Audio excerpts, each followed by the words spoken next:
எண்ணமெல்லாம் சிறகடிக்கும், எண்களெல்லாம் வழி கொடுக்கும். எந்நாளும் ராஜமுகம், எளியோரின் ஏறுமுகம். எந்த நிலை வந்தாலும் வந்த நிலை மாறாத நமது Rajanilai. Rajanilai TV, channel of astrology.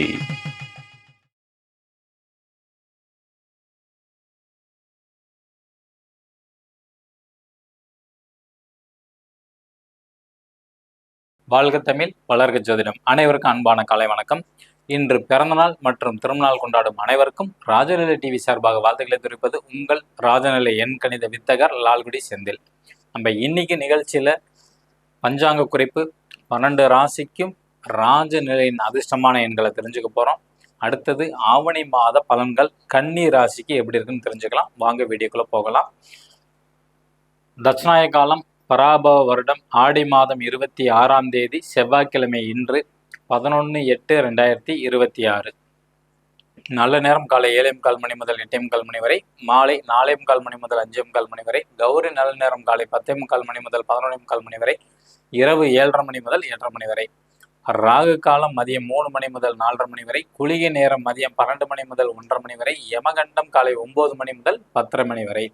சூலம் வடக்கு திசை. வடக்கு திசை நோக்கி போகிறவங்க ஒரு டம்ளர் பால் சாப்பிட்டுட்டு போங்க.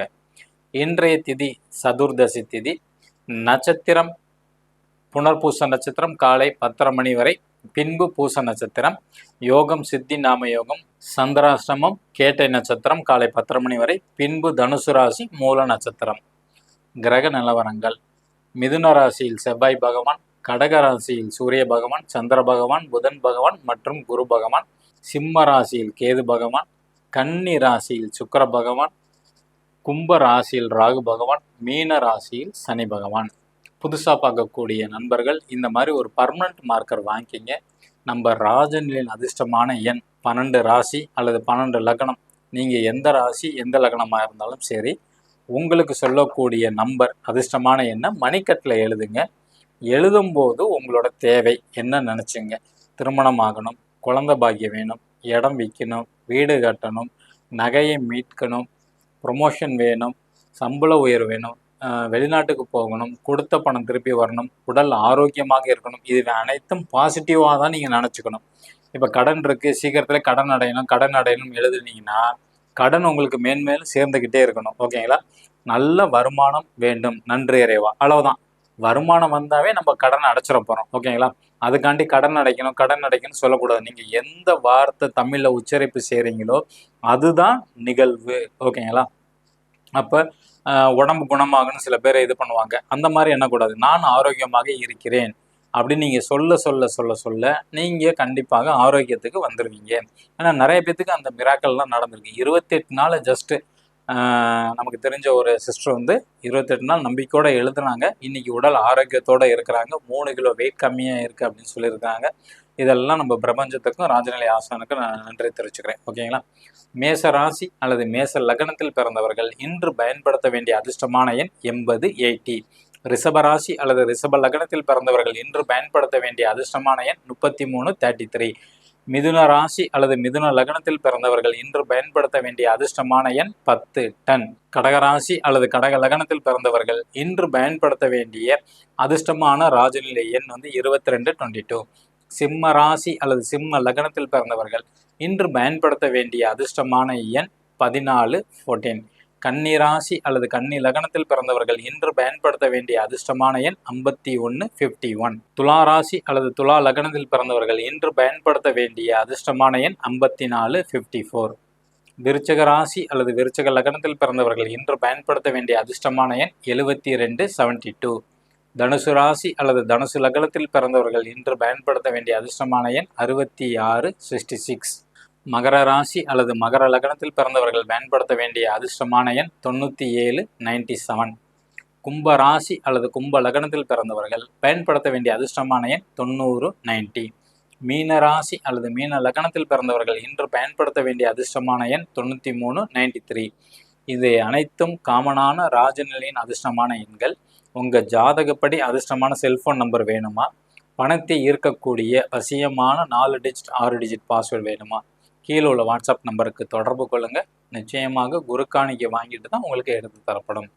நம்ம அடுத்தது ஆவணி மாத பலன் கன்னி ராசிக்கு எப்படி இருக்குன்னு தெரிஞ்சுக்க போறோம். உங்களோட ராசி நாதன் புதன் வந்து 11ஆம் இடத்துல வந்து பயணம் செஞ்சுக்கிட்டு இருக்கிறாங்க. உங்க ராசியிலே வந்து பாத்தீங்கன்னா சுக்கிரன் வந்து இருக்கிறாங்க. 2 9 கூடிய அதிபதி கிட்டத்தட்ட ஒரு செப்டம்பர் 1ஆம் தேதி வரைக்கும் இருப்பாங்க. ஆவணி 15ஆம் தேதி தான் பயிற்சி ஆகுறார். ஓகேங்களா? அப்ப உங்களுக்கு வேண்டிய அனைத்து விதமான பாக்கியமும் கன்னி ராசிக்கு கிடைக்கும். ஏன்னா ராசிநாதன் 11ல இருக்கிறது 2 9 கூட உங்க ராசியில இருக்கிறது வந்து ஒரு அதிர்ஷ்டமான காலம்தான். ஓகேங்களா? இந்த காலம் ஒரு பொற்காலம் எடுத்துக்கலாம் கன்னி ராசியை பொறுத்த வரைக்கும். இருந்தாலும் உங்களோட பலரோட நட்பை வந்து விரும்புவீங்க. அதுல லாபம் கருதி உங்களுக்கு என்ன லாபம் என்ன நஷ்டம்ங்கிறத கணக்கு பார்த்து தான் பழகக்கூடிய சூழ்நிலை உண்டு. அது தவறு கிடையாது. ஏன்னா நஷ்டமாயிடக்கூடாது. லாபம் எவ்வளோ வேணா வரலாம். ஓகேங்களா? உங்களோட பார்வையும் லாப நோக்கத்தோட தான் இருக்கும். ஆனா இருந்தாலும் என்ன பண்றது, உங்க ராசியை சனி பகவானும் செவ்வாய் பகவானும் பார்க்குறாங்க. அதனால யாருக்கும் ஜாமீன் கையெழுத்துங்கிறது போட வேண்டாம். ஜாமீன் கையெழுத்து போடக்கூடாது. எம்எல்எம் கான்செப்டில் ஆட்களை சேர்க்காதீங்க. எம்எல்எத்துக்குள்ளார போகாதீங்க. பிட்காயின் கிரிப்டோ கரன்சி இது மாதிரி எதுலேயுமே நீங்கள் ஈடுபாடு பண்ணாதீங்க. தீபாவளி சீட்டு நகை சீட்டு அப்படிங்கிற மாதிரிலாம் போட வேண்டாம். காசு பணம் இருந்தால் ஃபிக்ஸட் டெபாசிட்டில் போடுங்க, அல்லது பேங்க்கில் வந்து டெபாசிட் கட்டுங்க, போஸ்ட் ஆஃபீஸில் வந்து ஆர்டி போடுங்க. இந்த மாதிரி போட்டு உங்களோட இன்கம் வந்து படிப்படியாக ஏற்றுங்க. இதை அதிகப்படியான லாப நோகத்தில் போட்டுக்கிட்டிங்கன்னா மாட்டிக்குவீங்க. இன்றைக்கி சேலத்தில் 800 கோடி போயிடுச்சு பார்த்தீங்களா? இது மாதிரி நம்ம கடந்த ஒரு வருஷமாக சொல்லிகிட்டு இருக்கோம். கவனம் வேண்டும். அதில் மட்டும் கன்னி ராசியை மாணவர்களுக்கு எப்படி இருக்கும்? அனைத்து மாணவர்களுக்கும் வெற்றி வாய்ப்பு வந்து அதிகமாக உண்டு. கன்னி ராசியில் பிறந்தவங்க ஆரம்ப கல்வியிலேருந்து உயர்கல்வி படிக்கிற வரைக்கும் எல்லாத்துக்குமே வந்து வெற்றி வாய்ப்பு வந்து உண்டு. போட்டித் தேர்வில் எழுதுறவங்க வந்து குறுக்கு வழியில் வந்து முயற்சி செய்வாங்க. அதை கொஞ்சம் தவிருங்க, ரொம்ப நல்லது. ஏன்னா அதுக்காண்டி காசு பணம் அதிகமாக கொடுத்து பாஸ் போடுங்கன்னு சொல்கிறதுக்கான வாய்ப்புகள் வரும். கொஞ்சம் கவனமாக இருக்கிறது நல்லது. 2வது குடும்பம் தனம் வாக்கு 2ஆம் இடம் சொல்லக்கூடியது வருமானத்தை குறிக்கக்கூடியது. அது எப்படி இருக்குன்னு பார்த்தோம்னா நல்ல வருமானம் வரும். ஏன்னா 2ஆம் அதிபதி சுக்கிரன் உங்கள் ராசியில் இருக்கனால நல்ல வருமானம் வரும். குடும்ப உறுப்பினர்களோட பாசம் அன்பு எல்லாமே கிடைக்கும். கன்னி ராசிக்கு நீண்ட தூரம் பயணம் வந்து போகக்கூடிய அமைப்புகள் வந்து உண்டு. நண்பர்களால் நன்மை உண்டு. அடுத்தது 3ஆம் இடம் அப்படிங்கிறது இளைய சகோதர சகோதரி தம்பி தங்கச்சி மற்றும் மாமனாரை குறிக்கக்கூடிய இடம். அவங்க தன்னோட உடல் ஆரோக்கியத்தில் வந்து கவனமாக இருக்க வேண்டும். ஓகேங்களா? அவங்களால உங்களுக்கு வந்து கொஞ்சம் மேன்மைங்கிறது வந்து எடுத்துக்கலாம். அவங்களும் தன்னோட உடல் ஆரோக்கியத்தில் கவனம் வேண்டும். இடம் மாற்றம் சம்பந்தப்பட்ட விஷயங்கள் வந்து நடக்க வாய்ப்புகள் வந்து உண்டு. பத்திரப்பதிவு செய்கிறது இதிலலாம் கொஞ்சம் கவனமாக இருக்க வேண்டும். அவங்கள பொறுத்த வரைக்கும் அவங்களுக்கு போன ஜென்மத்தில் செஞ்ச புண்ணியங்கள் கிடைக்கிறதுல கொஞ்சம் தாமதம் ஏற்படும். உங்கள் தம்பி தங்கச்சி மற்றும் மாமனாருக்கு வந்து போன ஜென்மத்தில் செஞ்ச புண்ணியங்கள் கிடைக்க கொஞ்சம் தாமதமாகும். இடம் வாங்குறது, இடம் விற்கிறது, வண்டி வாங்குறது விற்கிறது இதெல்லாம் கொஞ்சம் கவனமாக இருக்க வேண்டும். டாக்குமெண்ட் தப்பாக போகும். அதனால ஒரு விரைய செலவு கண்டிப்பாக உங்களுக்கு நடக்கும். அடுத்த கன்னிராசியில் பிறந்தவங்களோட அம்மாவுக்கு எப்படி இருக்கும் அப்படின்னு கேட்டுக்கிட்டிங்கன்னா 4ஆம் இடம் தாய், அது 11ஆம் இடத்துல வந்து இருக்குது உச்ச நிலையில். அதே மாதிரி அந்த 4ஆம் இடத்த செவ்வாயும் சனி பகவான் பார்க்குறாங்க. தாயோட உடல் ஆரோக்கியத்தில் கவனம் வேண்டும். தாயினால உங்களுக்கு அதிகப்படியான நன்மைகள் இந்த ஆவணி மாதத்தில் நிச்சயமாக நடக்கும். அதே மாதிரி வந்து தாய்க்கு வந்து பல் சம்மந்தப்பட்டது உடலில் சின்னதாக காயங்கள் ஏற்படுறதுக்கான வாய்ப்புகள் அதிகம் உண்டு. தலை சார்ந்த பகுதியில் வந்து சின்ன காயங்கள் வந்து ஏற்படும். தாயை பொறுத்த வரைக்கும் வேலை செஞ்சுக்கிட்டு இருப்பாங்க, திடீர்னு திரும்பும்போது இடிச்சுக்குவாங்க. அதெல்லாம் கொஞ்சம் கவனமாக இருந்தாவே போதும். இந்த ஆவணி மாதத்தில் புதுசாக வீடு அல்லது நிலம் அல்லது வாகனம் வாங்கலாமா அப்படின்னு கேட்டுக்கிட்டிங்கன்னா வாங்கலாம், தவறு கிடையாது. ஆனால் இருந்தாலும் கொஞ்சம் டாக்குமெண்ட் விஷயத்தில் மட்டும் கவனமாக இருக்க வேண்டும். ஓகேங்களா? அடுத்தது 5ஆம் இடம்ங்கிறது குழந்தையை குறிக்கக்கூடியது. கன்னி ராசிக்கு 5 சனி பகவான் அவர் 7ஆம் இடத்துல இருக்கிறாங்க. செவ்வாயோட பார்வை அங்கே விழுது. அதே மாதிரி வந்து குரு புதனோட பார்வையும் அந்த இடத்துல வந்து விழுது. அப்போ கண்டிப்பாக டீனேஜ் வயசில் இருக்கிறாங்க உங்களோட குழந்தைகள்லாம் காதல் அப்படிங்கிற ஒரு மயக்கத்தில் வந்து இருப்பாங்க. அதனால் சில பிரச்சனைகள் சந்திக்கக்கூடிய சூழ்நிலைகள் வரும். ஒரு சில பேர்த்துக்கு வந்து திருமணம் வந்து முடிகிற அளவுக்கு வந்து போய் நிற்கக்கூடிய வாய்ப்புகளும் உண்டு. போய் கொஞ்சம் பேசக்கூடிய வாய்ப்புகள் வந்து உண்டு. சாபம் கொடுப்பாங்க. ஏன் எனக்கு இந்த மாதிரி தொந்தரவு கொடுக்குறாங்க அந்த மாதிரி அமைப்பெல்லாம் வந்து பேசுவாங்க. உங்கள் குழந்தை டீனேஜ் வயசில் உள்ளவங்களுக்கு காதல்ங்கிறது வரும். கொஞ்சம் கவனமாக இருக்க வேண்டும். அதனால் சின்னதாக வம்பு வழக்கு போலீஸ் ஸ்டேஷன் அந்த மாதிரி சூழ்நிலைகள் வந்து உருவாகும்.